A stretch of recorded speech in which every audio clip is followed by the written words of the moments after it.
Welcome back, everyone. Today we're going to go over part two of how to play chess. So, in the last part, we went over all the basic movements and some simple concepts you need to know in chess. And today we're going to go over a little bit more complicated moves and concepts. And in the next part, we're going to finally learn how to play chess and get better at it. So, let's just start. Our first move is going to be castling. Castling is a move we usually do at the start of every game, and it consists of the king moving two squares over the right or the left, and the rook stands right next to it but the opposite side that it was into. For example, if this king moves here, then the rook moves over there, and if this king moves two squares over the left, the rook moves to three squares. Examples of castling. First, we got the short form castling, which would be on the right side of the board. And it is called short form because the rook only moves two squares. And as seen before, we got the long form, which would be that the rook moves three squares to the right. And as we saw, the king moves in both forms only two squares, and our rook stands right next to it. So when can't we castle? Like we normally castle whenever we want, but we just can't, for example, right after a check. If we are being checked, as in this one, our queen is checking the king, we can't castle. We need to first come from check and then castle. We can't just get checked and castle. That's impossible. We also can castle if a square that the king is going to be moving into is being attacked. As, for example, here the queens are covering these two squares over here, and if the king moves here, it's going to get eaten, which, as we saw on the last part, is an illegal move and can't be done. It would be the same as for if the queens were over here and would be attacking the squares right next to king. It's just the squares that the king is going to move, as it doesn't matter if it is these squares or these squares, they can't be under attack. Then it is the same for other pieces, such as the bishop, the rook, the knight.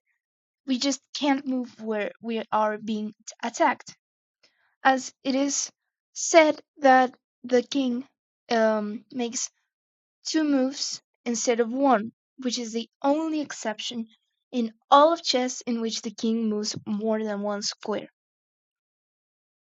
We also can't castle if one of the pieces that is going to castle has already moved. As for example, we got this king and it's moving forward. It can't move backwards and castle again. That's just illegal. As you just moved, you came back, you can't castle. That's just another rule of chess. It's the same for the rook. And if it moves forward and then backwards, we can't castle anymore on this side. We can't castle on this side as this rook and this king haven't moved yet. Promotion. A promotion is a move done by our pawn when it reaches the final row and it promotes into a better place that it already is, which means it can go and turn into either a queen, a knight, a rook, or a bishop. We can choose whatever we want. We usually choose the queen because it is usually considered the best piece in the board, but on very special occasions we choose the other pieces. Now we are moving on to opposition. So what is opposition? It's when the kings are facing each other, basically. Both king from both sides, they can't be next to each other ever. If we got the black king and the white king, they can't be in the square right next to each other. They need to be one square apart, as if they get together, one of them is going to get eaten. And imagine this as they really hate each other, and um they just have beef with each other. They just can't be together. So they have to be apart one square. And it's just this king can move here, here, or here because the king is covering it. And if even the king just attempts to go there, the other king is just going to take him, which is again an illegal move. Moving on, we got another concept, and which is a pin. On the king is basically when we got a piece, and it is covering our king from a check. As here, if this piece wouldn't be here, we would be uncheck. So that means that if this piece leaves, our king is going to get eaten. So that can happen. And that means that the pawn is just stuck there. It is pinned. It is pinned under the queen, the opposite queen.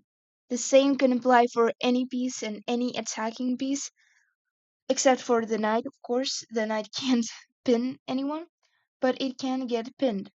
As here, the pawn can't move either here or here because the queen will just take our king. So the king absolutely just has to move to another square, or the other queen has to leave. So we can't move our pawn. We have to have this in mind when thinking about plans, etc., as it's very common in games to occur.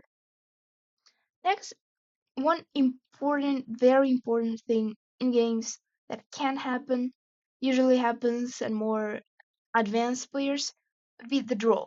The draw is when two players just agree to to be equal. They just say, okay, neither of us has won, so or lost, so we're just going to be a draw. Each, if it was a tournament, each player would get half a point, and everyone would be happy. It usually gets agreed on, but you can force a draw.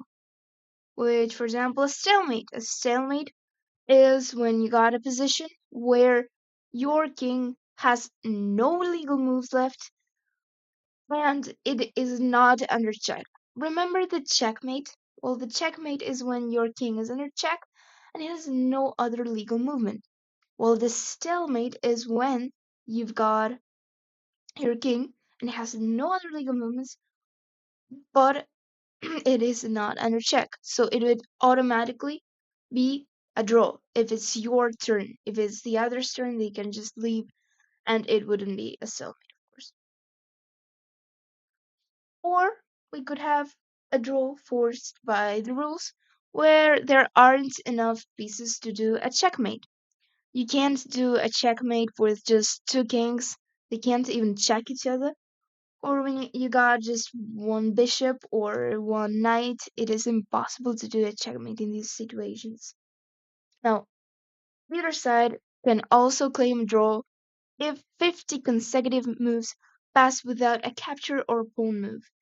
Usually online, the website calculates everything and just forces a draw.